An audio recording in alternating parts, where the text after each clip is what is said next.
ভাই এখানে যখন একটা অবৈধ জিনিস বানাবে, আমার কথাটা বোঝেন, আমি কিন্তু মূর্খ মানুষ, আমি যতটুকু পর্যন্ত আমি জানি, এখানে যদি একটা অবৈধ কোনো জিনিস বানানো হয় তাহলে দেশের কি হলো? ক্ষতি, দেশের ক্ষতি হয়ে গেল, জনগণের ক্ষতি, আমাদের ক্ষতি, পরিবেশের ক্ষতি না কোনটা ভাই? আর যদি এখানে যদি একটা অবৈধ লাইসেন্স প্রাপ্ত যদি এখানে কোনো বৈধ কোনো জিনিস বানানো হয়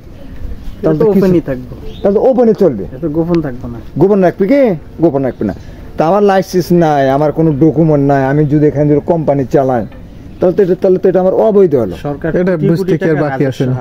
আমার কথা বলেন, আপনিও আমাকে 10 টাকা দেবেন না, এরাও আমাকে 50 টাকা দেবেন না। এরা এখানে যদি অবৈধ কোনো কর্ম করে তাহলে আমাদের ক্ষতি হয়ে গেল, আমার ক্ষতি হলো, জনগণের ক্ষতি হলো, সরকারের চোখে ফাঁকি দিয়ে তার ট্যাক্স মেরে খাওয়া হলো।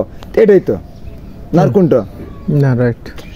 আমি যদি আপনার ভালো চাই, এনে র্যাপট্যাপ কোনো সময় অভিযান চালাইছে দেখছেন? হ্যাঁ, বহু আসে, কিন্তু আমরা যে জানি আপনার ডিবি আসে, আপনার পুলিশ আসে, আপনার র্যাপট্যাপ আসে, আবার থাকা কাস্টমারও আসে, এখানে কাস্টমস আসে না? হ্যাঁ, ওরাও আসে থাকে, কিন্তু আসে ইনকে দীর্ঘ দেখা যায় ইনকে বন্ধ রাখছে, ইনকে বন্ধ রেখে চলে যায়, ওরা থাকে না হয়তো কোনোদিন।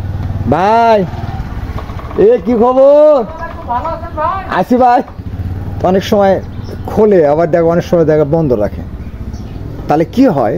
তাহলে নিজেকেও বুঝতে হবে, তাহলে আমাদের বন্ধ থাকে আবার হচ্ছে খোলা থাকে। শব্দ হয়তো কোনো শব্দ পান্না মেশিনের পাওয়া যায়।